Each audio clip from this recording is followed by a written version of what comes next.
اعوذ باللہ من الشیطان الرجیم بسم اللہ الرحمن الرحیم یا ایہا الذین آمنوا صلوا علیہ وسلموا تسلیما الصلاۃ والسلام علیک یا رسول اللہ وعلی آلک واصحابک یا حبیب اللہ۔ السلام علیکم میرے پیارے ویورز، آپ دیکھ رہے ہیں میرا یوٹیوب چینل مرکز اصلاح اسلامک ریئیکشن۔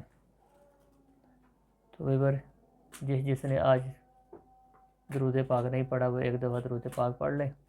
اللہم صلی علی محمد وعلی آل محمد کما صلیت علی ابراہیم وعلی آل ابراہیم انک حمید مجید۔ اللہم بارک علی محمد وعلی آل محمد کما بارکت علی ابراہیم وعلی آل ابراہیم انک حمید مجید۔ تو ویور آج ہم پیر حضرت اجمل رضا قادری صاحب کا بیان لے کر آئے ہیں، جس کا موضوع ہے رزق حرام کی تباہ کاریاں۔ تو اس موضوع پہ ان کا بیان ہے۔ تو اسلام میں حلال رزق کو بہت بڑی نعمت قرار دیا گیا ہے۔ جو انسان حلال طریقے سے کماتا ہے اس کی زندگی میں برکت، سکون اور اللہ کی رضا شامل ہو جاتی ہے۔ اس کے برعکس حرام رزق انسان کی زندگی میں برکت ختم کر دیتا ہے۔ حرام کمائی سے دل سخت ہو جاتا ہے، عبادت میں دل نہیں لگتا اور دعائیں قبول نہیں ہوتی۔ قرآن اور سنت میں بار بار اس بات کی تاکید کی گئی ہے کہ مسلمان کو ہمیشہ حلال رزق کی تلاش کرنی چاہیے۔ حرام رزق وقتی طور پر فائدے دے سکتا ہے، لیکن اس کا انجام دنیا اور آخرت دونوں میں نقصان ہی ہوتا ہے۔ ایسے مال سے انسان کو سکون نہیں ملتا اور اس کی اولاد اور گھر میں بھی برکت نہیں رہتی۔ تو ویورز یہ تھی کچھ باتیں جو میں نے آپ کے ساتھ شیئر کی۔ تو باقی حضرت صاحب کا بیان سنتے ہیں۔ تو ویور ہر اچھی بات صدقہ جاریہ جاریہ ہوتی ہے۔ اگر آپ کو یہ ہماری ویڈیو اچھی لگی ہے تو اس کو ضرور کسی نہ کسی کے ساتھ شیئر کریں۔ تو ویور چلو ویڈیو شروع کرتے ہیں جی۔ اللہ تبارک و تعالیٰ نے زمین و آسمان میں بہت ساری چیزوں کو پیدا فرمایا ہے، لیکن ساری چیزیں استعمال کرنے کی اجازت عطا نہیں فرمائی۔ اس میں کچھ چیزوں کو اپنے بندوں کے لیے حلال رکھا ہے اور کچھ چیزوں کو اس نے اپنے بندوں کے لیے حلال نہیں رکھا۔ انسانی صحت کا اور انسان کی طبیعت کا یہ تقاضا ہوتا ہے کہ سب چیزیں اس کے لیے فائدہ مند بھی نہیں ہوتی۔ کچھ چیزیں کھانے کے بعد انسان کی طبیعت بگڑنے لگتی ہے، وہ بیمار ہونے لگتا ہے، اس کے مزاج میں دقت پیدا ہونے لگتی ہے۔ اور کچھ چیزیں ایسی ہوتی ہیں جن کے استعمال سے انسان کو راحت ملتی ہے، تسلی حاصل ہوتی ہے، طبیعت ہلکی پھلکی ہوتی ہے، اور اس کے لیے وہ چیزیں نہایت سود مند اور فائدہ مند ہوتی ہیں۔ اس بات کو قرآن مجید نے بڑا زور دے کر بیان کیا ہے۔ اللہ نے اپنے رسولوں کو بھی یہ حکم دیا کہ صرف پاکیزہ چیزیں کھائیں، اہل ایمان کو بھی یہ حکم دیا کہ صرف پاکیزہ چیزیں کھائیں۔ اور پھر سورہ بقرہ کی جو آیت کریمہ میں نے تلاوت کی، اس میں اللہ تعالیٰ نے پوری انسانیت کو یہ حکم دیا کہ یا ایھا الناس کلوا مما فی الارض حلالا طیبا، اے لوگو کھاؤ جو کچھ زمین پہ ہے پر حلال اور طیب، پاکیزہ چیزیں کھاؤ۔ اس میں سے جو چیزیں حلال اور طیب نہیں ہیں، جسے اللہ رسول نے پاکیزہ نہیں فرمایا، ان چیزوں کو استعمال نہ کرو۔ یہ جو ہوتا ہے نا بغیر کسی امتیاز کے ہر چیز کو استعمال کرنا، یہ جسمانی طور پر بھی بڑا نقصان دہ ہوتا ہے اور روحانی طور پر بھی بڑا نقصان دہ ہوتا ہے۔ لوگ جب چیزوں کو بلا دریغ استعمال کرنے لگتے ہیں اور بغیر کسی روک و ٹوک کے استعمال کرنے لگتے ہیں اور بغیر کسی شرعی اصول اور قاعدے کے استعمال کرنے لگتے ہیں تو وہ بیمار ہو جاتے ہیں۔ روحانی طور پر بھی اور جسمانی طور پر بھی۔ رزق کا معاملہ بڑا ہی نازک معاملہ ہے، یہ بڑا حساس معاملہ ہے۔ رزق کا تعلق صرف پیٹ بھرنے سے نہیں ہوتا، رزق کا تعلق صرف زبان کے ذائقے سے نہیں ہوتا، بلکہ رزق کا تعلق تو انسان کی روحانیت سے ہوتا ہے۔ بے شک اگر وہ لقمہ حرام استعمال کرے گا تو مر جائے گا، روحانی طور پر ختم ہو جائے گا، اس کی موت ہے۔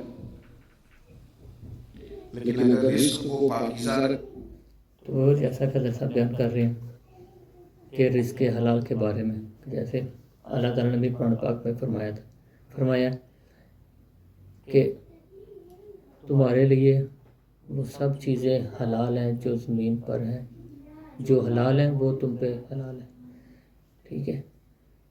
تو ہمیں بھی کوشش کرنی چاہیے کہ چیزوں کو حلال طریقے سے کمائیں اور حلال طریقے سے کھائیں، ٹھیک ہے۔ چلو تو ویور آگے چلتے ہیں۔ شریعت کے تقاضوں کے مطابق رکھے۔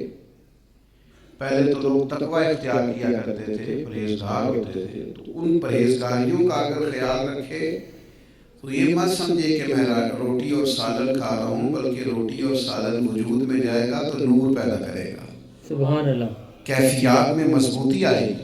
تو رزق کے مسئلے میں نزاکت کا خیال کرنا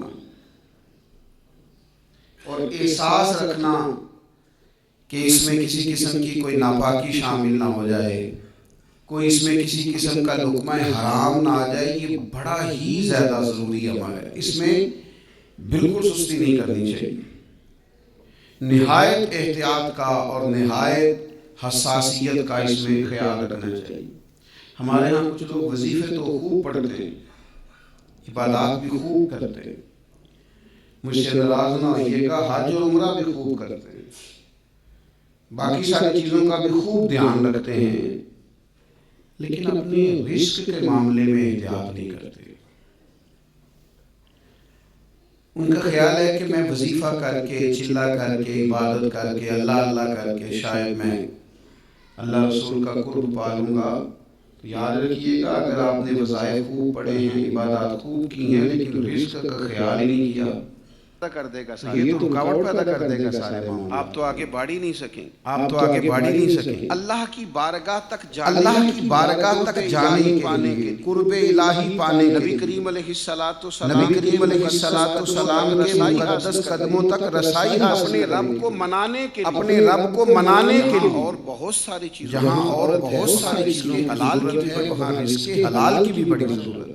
اگر آپ کا رزق پاک نہیں، اگر آپ کا رزق پاک نہیں ہے، آپ کا لقمہ حلال نہیں ہے، آپ کا کھانا صاف ستھرا نہیں ہے، آپ یہ کیسے توقع کر سکتے ہیں، آپ یہ کیسے توقع کر سکتے ہیں کہ آپ اللہ کی بارگاہ کے قریب ہو جائیں گے، نبی پاک علیہ السلام کی حضور منظور نظر ہو جائیں گے؟ یہ رکاوٹ ہے، بہت بڑی رکاوٹ ہے، بہت بڑی محنت پڑا ہے، یہ تو رستے کا بہت بڑا بڑا رکاوٹ والا مسئلہ ہے کہ آپ چند قدم نہیں چل سکتے۔ امام طبرانی نے روایت لکھی ہے، حضرت ابن عباس رضی اللہ عنہ ہیں، کہتے ہیں حضرت سعد بن ابی وقاص رضی اللہ تعالیٰ عنہ نے نبی پاک علیہ السلام کی خدمت میں عرض کیا، جناب سعد بن ابی یا رسول اللہ صلی اللہ علیہ وسلم، میری ایک خواہش ہے، اور خواہش دیکھو کتنی عظیم، اور خواہش دیکھو کتنی عظیم اور کتنی عظیم۔ حضرت سعد بن ابی وقاص رضی اللہ تعالیٰ عنہ عرض کرنے لگے، میرا دل چاہتا ہے کہ میں مستجاب الدعوات بن جاؤں، یعنی میں جو بھی دعا مانگوں میرا رب قبول فرمایا کرے۔ اس کو سمجھیے، یا رسول اللہ صلی اللہ تعالیٰ علیہ وسلم، دل کرتا ہے کہ جو عرض میں اپنے کریم کے حضور عرض کروں میرا مالک رحمت کر دے، اور میری اس گزارش کو اپنی بارگاہ میں قبول کر لے، یعنی میں مستجاب الدعوات بن جاؤں۔ یہ میری دعا آپ قبول فرما دے، اور اس کے بعد تو پھر لاٹری نکل آئی، یعنی تجھ سے تجھی کو مانگ کے میں نے مانگ لی ساری کائنات۔ یا رسول اللہ صلی اللہ تعالیٰ علیہ وسلم، ایک نسخہ چاہتا ہوں کہ میں مستجاب الدعوات بن جاؤں، میری دعائیں قبول ہوں۔ جب آپ یہ بن گئے تو پھر آپ جو مانگیں گے، آپ کے لیے دروازہ کرم کھل گیا۔ تو حضور کچھ بتائیں، کہ میں ایسا کیا کروں کہ مستجاب الدعوات بنوں. مجھے بتائیے یہاں آج کل میں لوگ کہتے ہیں جناب ہمارے عرف میں لوگ کہتے ہیں جناب آپ یہ وظیفہ پڑھیں، اس کے بعد یہ پڑھیں، اس کے بعد یہ پڑھیں، پھر اس کے بعد آپ دعا مانگیں. اچھی بات عمدہ نصیحت ہے. اگر کوئی بڑی عمدہ نصیحت ہے. کچھ لوگ کہتے ہیں جناب آپ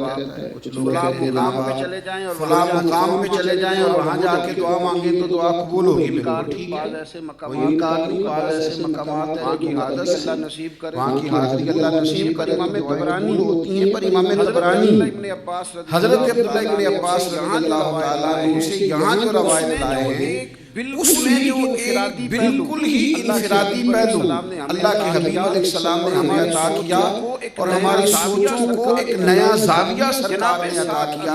جناب سعد عرض گزار ہیں حضور میں چاہتا ہوں میری جھولی اپنے رب کریم کے حضور جب بھی پھیلے مجھے گویا بھری ہوئی ملے، رحمت عطا ہو، کرم نصیب ہو. حضور نے وظیفہ بھی کوئی نہیں بتایا، چلہ بھی کوئی نہیں بتایا، اللہ کے حبیب فرمانے لگے آپ اپنے رزق کو پاک کر لیں. جو دعا مانگیں گے رب قبول فرمائے گا. بس آپ کھانے میں پاکیزگی کا خیال کریں، رزق میں آپ طہارت کے قائل ہو جائیں. جیسے کہ آپ حضرت صاحب کا بیان سن رہے ہیں، ٹھیک ہے، تو وہ ایک واقعہ بیان کر رہے ہیں حضرت سعد بن ابی وقاص کا. وہ آپ سرکار کے پاس ہے تو کہتے ہیں یا رسول اللہ کہ میں ایسا ہو جاؤں کہ میری اللہ پاک دعا قبول ہو جا کرے اللہ پاک کی بارگاہ کے اندر. تو آپ سرکار صلی اللہ علیہ وسلم نے فرمایا کہ اپنے رزق کو حلال کر لو. جب انسان اپنے رزق کو حلال کر لیتا ہے تو اس کی آٹومیٹک دعائیں قبول ہونا شروع ہو جاتی ہیں. جب ہم لوگ اپنے رزق کو حلال ہی نہیں کریں گے، کچھ نہ کچھ اس میں، اگر آپ کے 9 روپے حلال کے ہیں، 1 روپیہ حرام کا ہے، تو 10 کے 10 ہی آپ کے وہ سارے جائیں گے. تو اس لیے کوشش کرنی چاہیے کہ جو بھی کمائیں حلال ہو، جو کھائیں حلال ہو، ٹھیک ہے، حرام سے درگزر کرنی چاہیے. آپ جب بھی کھانا کھائیں تو دیکھ لیں اس میں کوئی آمیزش نہ ہو لقمہ حرام کی. تو آپ جب بھی دعا مانگیں گے اللہ کو. تو میرے عزیز یہ جو طہارت ہے نا، رزق کی طہارت بڑا بنیادی مسئلہ ہے. میں آپ کی بڑا بنیادی مسئلہ ہے. میں آپ کو اتنا مال اکٹھا کرتے ہیں سارا کھا نہیں سکتے، نہیں کھایا جاتا. ایک دفعہ مجھے ایک نعت خان صاحب نصیحت کرنے لگے کہ جناب یوں بھی ہوتا ہے نا کہ سورج کو لگے دھبا قدرت کے قریب، بدھ ہم کو کہیں کافر، چلو اللہ کی مرضی. ایک دفعہ کہنے لگے آپ نے ہر شے بڑی سستی کر دی ہے، بغیر کسی مطالبے کے چلے جاتے ہیں، نہیں رہتا. تو اس سے وقار نہیں رہتا. مجھے سمجھایا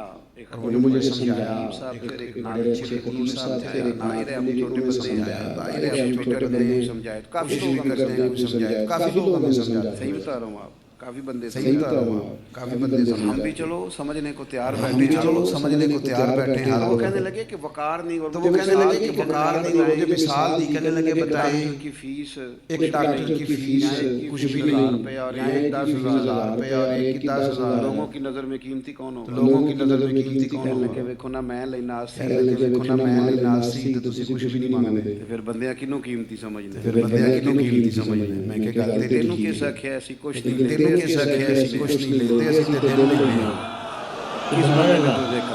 کس بندے نے تجھے کہا؟ تیری غلط فہمی ہے. تجھے کس نے کہا؟ بزرگ تھے نا تو مرید ہونے کے لیے ان کے پاس ایک شخص آیا تو ہاتھ کلمات پڑھا دیے. تو ہاتھ میں کہنے لگے تو اپنے شیخ سے کہنے لگے حضور تیرے بیعت کی تحت تیرے علی فرمان علیہ سجدہ دل کو لے لے.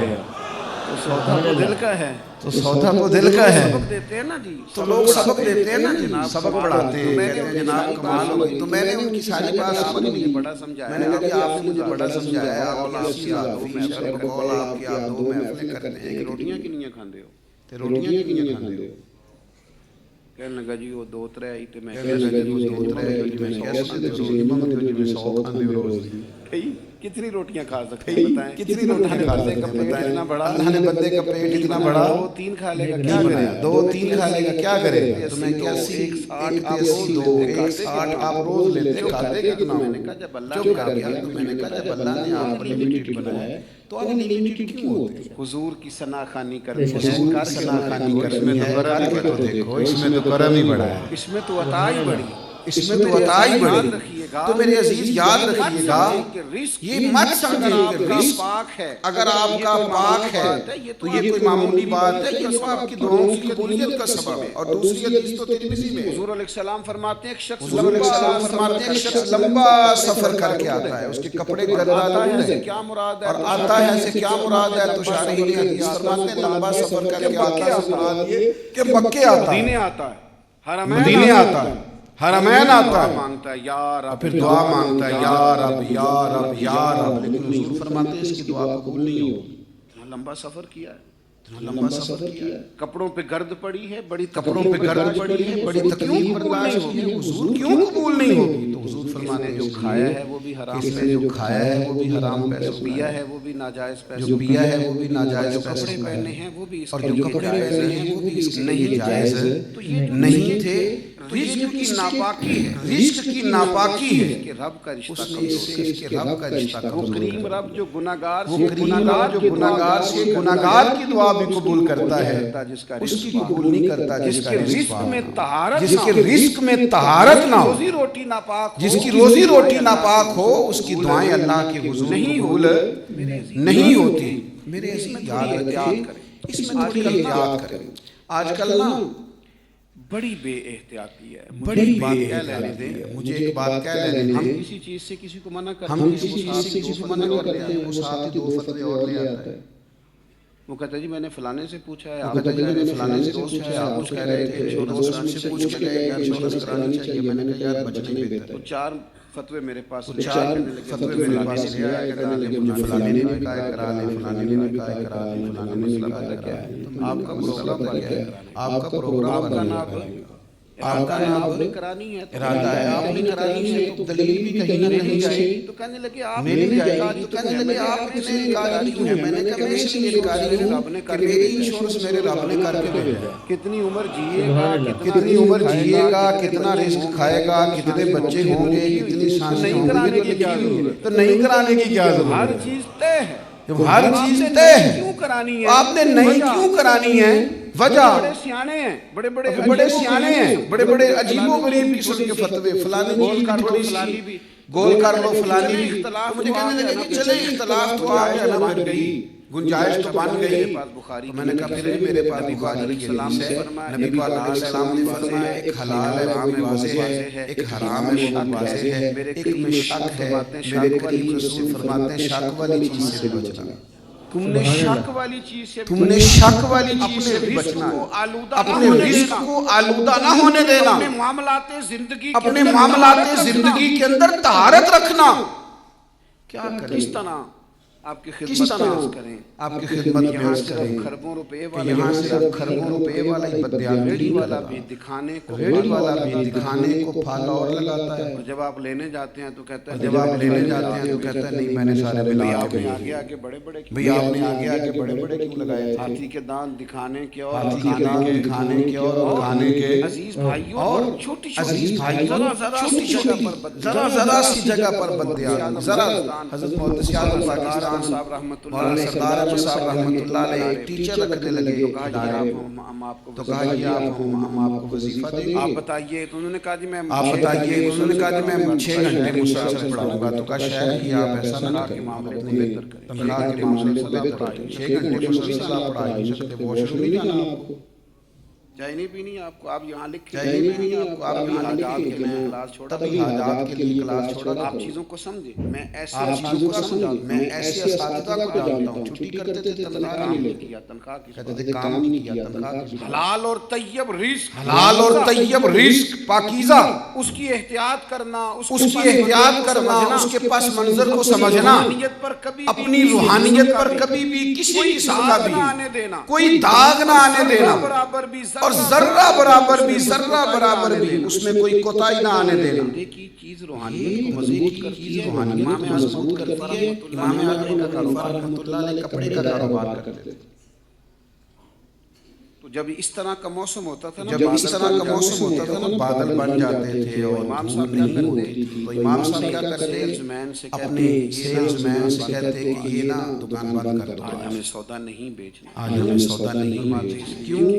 فرماتے ہیں اس لیے کہ گاہکوں کو کپڑا صحیح نظر نہیں آئے گا, چونکہ موسم بادل کا ہے, صحیح دکھائی نہیں دے گا, ایسا نہ ہو کہ قیمت اور قیمت کسی ہمیں بالکل حلال دے جائیں, ہمیں بالکل حلال اور طیب, ہمیں اس میں کسی قسم کی کوئی بڑی لائٹیں لوگوں نے لگائی, آپ آ کے نظر کیا بات ہے, کیا کچھ ہے اور کیا اس میں لوگ رنگ بھرتے ہیں اور کیا تعریف ہوتا ہے, کیا ان کا انداز ہوتا ہے.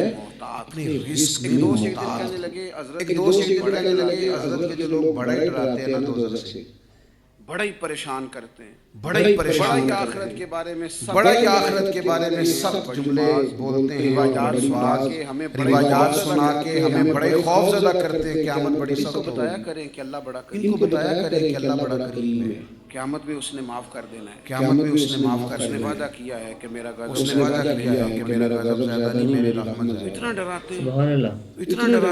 میں نے کہا تو اس لیے ڈراتے ہیں کہ آپ عمل کریں. کہنے لگے ٹھیک ہے کریں گے, پر اتنا خوف زدہ سمجھایا کریں, اللہ کی رحمت زیادہ ہے, اللہ کا وعدہ ہے قیامت میں کرم فرمائے. اللہ کا تو یہ بھی وعدہ ہے, میں نے کہا اللہ کا تو یہ بھی وعدہ ہے کہ آپ صبح شام ہیں, اس کے لیے آپ صبح شام ڈیوٹی کرتے رہتے. اللہ کا وعدہ نہیں, جو زمین پہ چلنے والا ہے اس کا رزق میرے ذمہ کرے نا, آپ اللہ کا وعدہ ہے, آپ بیٹھ جائیں گھر میں آرام سے. اللہ کا وعدہ ہے, اللہ فرماتے ہیں جو زمین پہ چلنے والا ہے اس کا رزق میرے ذمہ. تو جب اللہ کے ذمہ رزق ہے تو سویرے اتنی جلدی کیوں اٹھتا ہے؟ اللہ کا وعدہ نہیں, بات ہے نا, عجیب بات ہے نا, اللہ کا وعدہ ہے کہ یہ بھی اللہ کا وعدہ ہے کہ رزق میرے ذمہ ہے, پر تو تھک گیا ہے, تو بیمار ہے, پھر بھی آخرت کے بارے میں تو کہتا بڑا کریم ہے, معاف کر کے بیٹھنا گھر میں, تو کیا بڑا مہربان ہے, اس کے ذمہ ہے تو آ جائے گا. اس کے لیے بڑی کوشش ہے, ہمت ہے, جدوجہد ہے, ایک گھنٹہ لیٹ نہیں ہونی چاہیے دکان, اور اس کے لیے تیرا خیال ہے معاف کر دے گا, تو فلسفہ ہے نا. فلسفہ کے مسئلے میں یہ, تو رزق کے مسئلے میں یہ کہنا کہ نہیں کوئی مسئلہ ہی نہیں, خوفناک بات ہے, اس کو سمجھیں, اس کو سمجھیں. یہ قیامت کی نشانیوں میں سے نشانی نبی پاک نے بیان کی. حضور فرماتے ہیں قرب قیامت میں ایک وقت آئے گا لوگ پرواہ ہی نہیں کریں گے, میرا رزق حلال ہے کہ حرام ہے, پر جہاں سے آ رہا ہے, جس طرح کا آ رہا ہے آنے دو, جس سمت سے آ رہا ہے پر آنے دو. نہ ماں باپ پوچھیں گے, اور بچے پوچھیں گے, نہ کوئی اور سوال کرے, کوئی گنجائش ہی نہیں, یہ قرب قیامت کی علامتوں میں سے علامت. اور شارحین حدیث فرماتے ہیں, بزرگ فرماتے ہیں, جو رزق کی تو ایک اور جیسے حضرت بیان کر رہے ہیں, نبی پاک صلی اللہ علیہ وسلم نے فرمایا کہ قرب قیامت کی نشانی میں سے کہ لوگ رزق کو نہیں دیکھیں گے, کہاں سے آ رہا ہے, کدھر سے آ رہا ہے, نہ گھر والے پوچھیں گے, نہ کوئی بڑے پوچھیں گے, نہ ماں باپ پوچھیں گے کہ یہ حلال ہے یا حرام ہے, جدھر سے آ رہا ہے بس آنے دو. ٹھیک ہے, تو کوشش کرنی چاہیے کہ رزق حلال ہونا چاہیے. ٹھیک ہے, اس میں حرام کا لقمہ نہ شامل ہو. کہاں سے آ رہا ہے, اس کا پیٹ بھی کبھی نہیں بھرتا, پیاس بڑھتی ہے, بھوک, اللہ اس کا فقر اور بڑھا دیتا, اس کی غربت اور بڑھ جاتی, اس کے مسائل اور بڑھ جاتے. کیوں؟ پرواہ نہیں کرتا, آتا جا رہا ہے, جو آئے قابو کرو. اور حرام کی صرف یہی صورت نہیں کہ جو پیسے آپ کے نہیں تھے وہ آپ نے لے لیے. حرام کی بہت ساری صورتیں. جس آدمی نے جس چیز کے پیسے لیے اس کوالٹی کی اس کا نہیں تھی, اس کا رزق بھی پاک نہیں. مجھے بتائیے آپ جس ڈاکٹر کے پاس بھی جاتے ہیں کوئی بھی دوائی لینے کے لیے, وہ سب سے پہلے باہر سے پہلی چیز یہ کہتا ہے باہر کی چیزیں نہیں کھانی. کیوں؟ جو باہر کی چیزیں بیچتے ہیں انہیں اس بات کا احساس نہیں ہوتا. کہ ہم جو بیچ رہے ہیں وہ بیماری ہے، یہ کیسے ہو سکتا ہے آپ بیماری بانٹیں اور آپ کے گھر شفا ہے، آپ تکلیف بانٹیں اور آپ کے گھر راحت آئے، آپ مرض بیچیں اپنی دکان پہ اور آپ کے گھر شفا ہے۔ اور میں تو اس ملک میں رہتا ہوں جہاں دوائیاں اصلی نہیں ملتی، دوائیاں اصلی اور ایک طرف رہ گئی، باقی چیز تو اور ایک خیال ہوتا ہے ڈاکٹر سے آنا، کچھ لوگوں کا خیال ہوتا ہے ڈاکٹر سے آنا نہیں، آپ جا کے دوائی مانگو، کہتے ہیں نسخہ وہی ہے، فارمولا تو لے گا، وہ جس نے لکھی ہے وہ بھی کہہ رہا تھا کہ یہی لے کے آنا، ہمیشہ پاکیزہ حلال۔ اسی طرح میں ایک دفعہ ہمارے دوست ہیں ملاقات کے لیے رستہ کی ملاقات ہو گئی تو بیٹی انہوں نے اٹھائی ہوئی ڈاکٹر کے پاس لے کے جا رہے ہیں، تو کسی مرید کا فون آ گیا کہ بچہ ٹھیک نہیں ہوا، انہوں نے تخا بتیاں بھی دیتیاں سنوں کیوں نہیں ساڑیاں بھی دیتیاں سنوں کیوں نہیں ساڑیاں، میرے جو کہ دوست تھا تو میں کیا انہوں میں آ کے کسی چنگے ڈاکٹر آئے، کیا فلسفہ ہے، کیا فلسفہ ہے، کہتا میں ڈاکٹر کے پاس جا رہا ہوں، اس کو کہہ رہا تھا میرے آپ کیا چلا رہے پر کسی ڈاکٹر نے یہ کچھ کام ایسے ہوتے ہیں نا، دوائی کھانا کیا غلط ہے، ادویات ہے اس میں شفا کون پیدا کرتا ہے، کیوں تہمات کا شکار ہے، کیوں پاکیزگی رزق ضروری مسئلہ ہے، ایک بڑا ضروری مسئلہ ہے، اس میں بہت زیادہ احتیاط کی ضرورت ہے۔ اللہ کے پیارے صلی اللہ تعالیٰ علیہ وسلم نے نا ایک مثال بیان فرمائی، مسند امام احمد مثال لینا کچھ چیزوں، اور اس مثال لینا کچھ چیزیں ایسی ہوتی ہیں جو تفصیل طلب ہوتی ہیں کہ رزق میں حلال اور حرام کا خیال رکھنا ہے تو کس حد تک کرنا ہے۔ نبی پاک صلی اللہ تعالیٰ علیہ وسلم نے نا ایک مثال بیان کر کے اس ساری تفصیل سے آگاہ کر دیا کہ رزق کے معاملے میں محتاط کتنا رہنا ہے۔ حضور فرمانے لگے کسی شخص نے 10 دینار کا لباس خریدا لیکن اس میں 1 دینار نہ جائے، جو قیمت خرید ہے وہ 10 ہے، لیکن اس میں جو اس کا اپنا نہیں، جو ناجائز شامل ہو گیا وہ 1 ہے، 9 روپے اس کے اپنے۔ فرماتے ہیں اگر اس نے 10 دینار کا جوڑا خریدا اور 1 دینار اس میں حرام کا ہے اور وہ 10 دینار کا جوڑا پہن کے اس نے نماز پڑھی، اللہ اس کی نماز قبول نہیں فرمائے گا۔ 9 دینار اپنے اتنی آمیزش حرام کی رب قبول پسند نہیں کرتا، پسند نہیں فرماتا، 9 گنا اس میں جائز ہے، صرف ایک حصہ ناجائز ہے، قابل قبول ہے، وہ قابل قبول ہے۔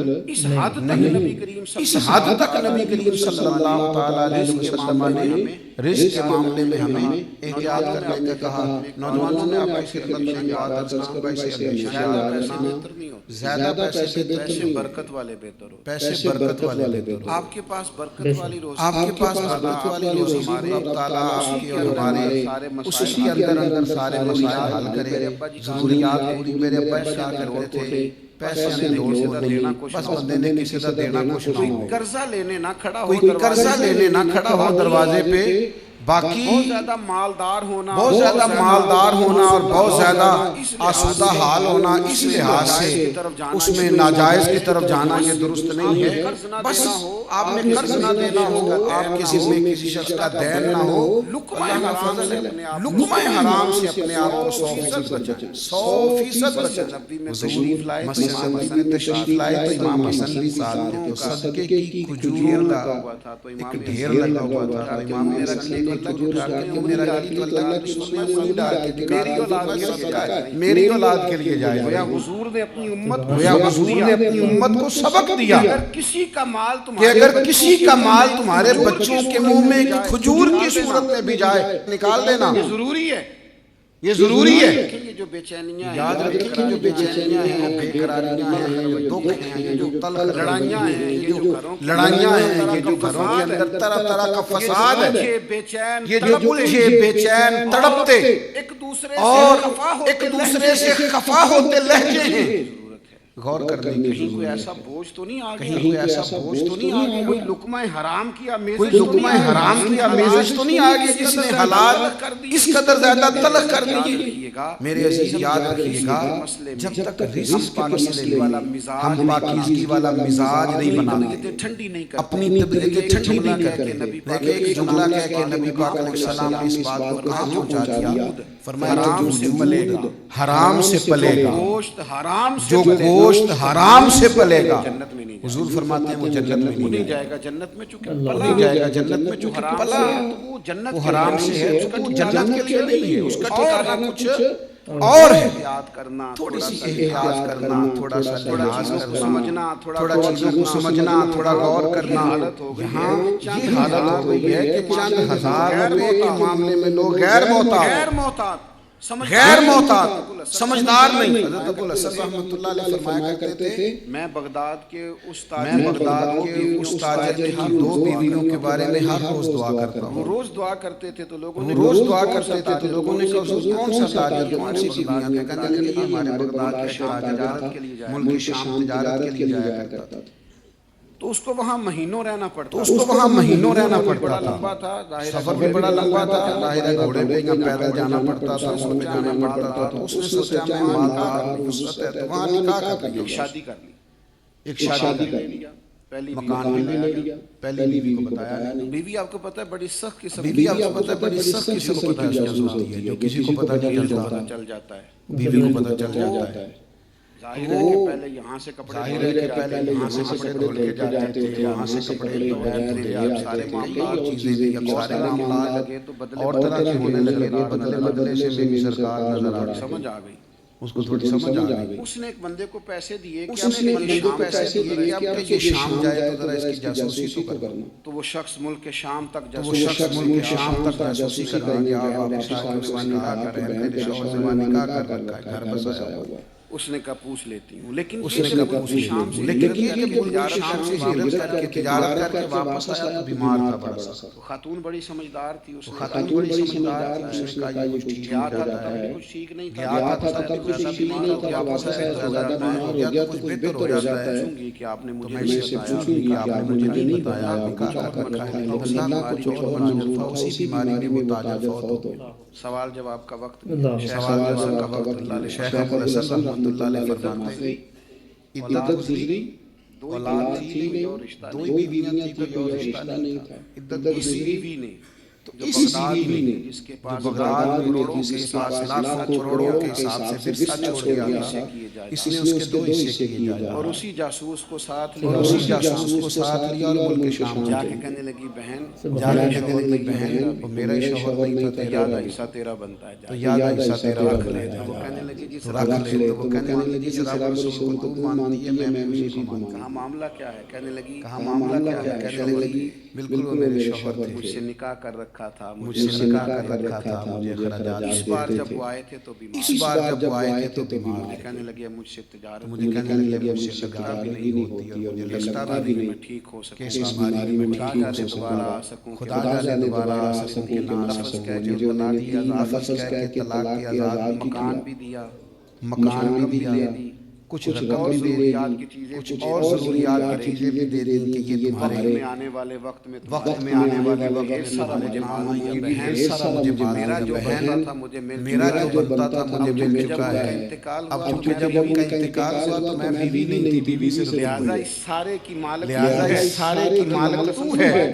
حضرت ابو الحسن فرمایا کرتے تھے ممبر پہ میں بیٹھتا ہوں، جمعے میں پڑھاتا ہوں، جمعے میں پڑھاتا ہوں، نمازیں میں پڑھاتا ہوں، اور ارادت مندوں کی تربیت میں کرتا ہوں، شاگردوں کا استاذ میں ہوں۔ لیکن جو تقویٰ ان 2 بیویوں نے اختیار کیا ہے، میرا دل کرتا ہے روز اللہ کی بارگاہ میں ان کے لیے دعا مانگوں۔ انہوں نے کسی کے انہوں نے کسی کے حصے کا ایک لقمہ بھی لینا پسند، ان کا ہمارا بنتا نہیں، ہمارا حق میرے چاہیے۔ جب یہ میرے معیار عزیز ہوتا ہے نا، جب یہ معیار ہوتا ہے نا تقوی کا، روحانیت نازل ہوتی ہے، پھر روحانیت نازل انسان ہوتی ہے، باطنی طور پھر پر انسان باطنی طور پر ترقی کرتا ہے، پھر نماز میں دل لگتا ہے، پھر نماز میں دل لگتا ہے، پھر سجدوں میں ذوق پیدا پھر ہوتا ہے، سجدوں میں ذوق پھر پیدا دعائیں ہوتا ہے، لمبی لمبی پھر مانگنے دعائیں لمبی لمبی مانگنے پھر کی درود و جاتا ہے، سلام کے سبحان لیے اللہ۔ درود و سلام کے لیے زبان سفر کرتی رہتی ہے، قرآن پھر لذت دیتا ہے، تلاوت قرآن لذت دینے مسجد لگتی سے ہے، وابستگی پھر ہوتی ہے، مسجد سے بندہ وابستگی باتیں ہوتی تھوڑی ہے، کرتا ہے، پھر بندہ باتیں وہ تھوڑی کرتا باوقار اور ہے، وزادار پھر وہ ہوتا ہے، باوقار اور وزادار سچ ہوتا بولنے ہے، سے اسے پھر لطافت سچ بولنے سے اسے لطافت اپنی نصیب زندگی ہوتی کے ہے، اندر پھر اپنی زندگی کے اندر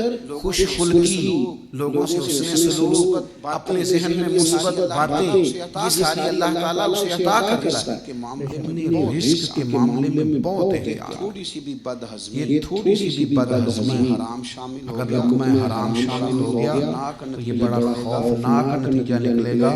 کچھ آیات اور میں کچھ آیات اور احادیث سے ثابت کر چکا ہوں کہ رزق حلال ہو تو دعائیں قبول ہوتی ہیں، رزق حرام ہو تو رزق حرام ہو تو انسان کا رب سے رشتہ کمزور ہو، اللہ سے رشتہ اس کا اللہ سے رشتہ اس کا بحال نہیں رہتا، اس کی دعائیں تک اللہ کے حضور قبول نہیں ہوتی۔ اپنے اس معاملے پر ہمیشہ محتاط رہیں۔ اللہ آپ نے حضرت صاحب کا بیان سنا، انہوں نے بہت ہی خوبصورت، بہت ہی اچھے طریقے سے اور بہت وضاحت کے ساتھ، ٹھیک ہے، انہوں نے ہمیں رزق حلال کے بارے میں بتایا، ٹھیک ہے، اور حرام سے بچنے کا بھی بتایا، اور رزق حلال کی برکت اور اس کے فائدے، اور جو حرام کا رزق ہوتا ہے اس کے نقصانات بھی بتائے، کہ جو حلال رزق ہوتا ہے جس بندے کا، اللہ تعالیٰ اس کی دعا بھی قبول کرتا ہے، اور جس بندے کا رزق حلال نہیں ہوتا اس کی اللہ پاک دعا بھی قبول نہیں کرتا، ٹھیک ہے جی۔ تو ہمیں کوشش کرنی چاہیے کہ حرام کا ایک لقبہ بھی نہ ہو، ٹھیک ہے، جو بھی کھائیں حلال کھائیں اور حلال طریقے سے کھائیں۔ اسی لیے ایک مومن کو چاہیے کہ وہ ہر حال میں حلال رزق اختیار کرے، چاہے وہ کم ہی کیوں نہ ہو، کیوں نہ کہ حلال کمائی میں اللہ برکت اور خوشنودی ہوتی ہے، جو انسان کو دنیا اور آخرت میں دونوں میں کامیابی عطا کرتی ہے۔ تو ویور، یہ تھی ہماری آج کی ویڈیو۔ امید ہے کہ آج کا حضرت صاحب کا بیان آپ کو اچھا لگا، ٹھیک ہے۔ تو ویڈیو پسند آئی ہے تو لائک، شیئر اور کمنٹس ضرور کیجیے، اور چینل پہ نئے ہیں تو چینل کو سبسکرائب کر کے ویڈیو اور بیل آئیکن کے بٹن کو پریس کریں، تاکہ ہم کوئی بھی ویڈیو اپلوڈ کریں تو اس کا نوٹیفیکیشن آپ کے پاس آئے۔ تو کسی اچھے سے بیان کے ساتھ پھر آپ کی خدمت میں حاضر ہوں گے۔ اللہ پاک ہم سب کے اوپر اپنا فضل و کرم فرمائے اور ہمیں رزق حلال کمانے کی توفیق عطا فرمائے، آمین ثم آمین۔ السلام علیکم ورحمۃ اللہ وبرکاتہ۔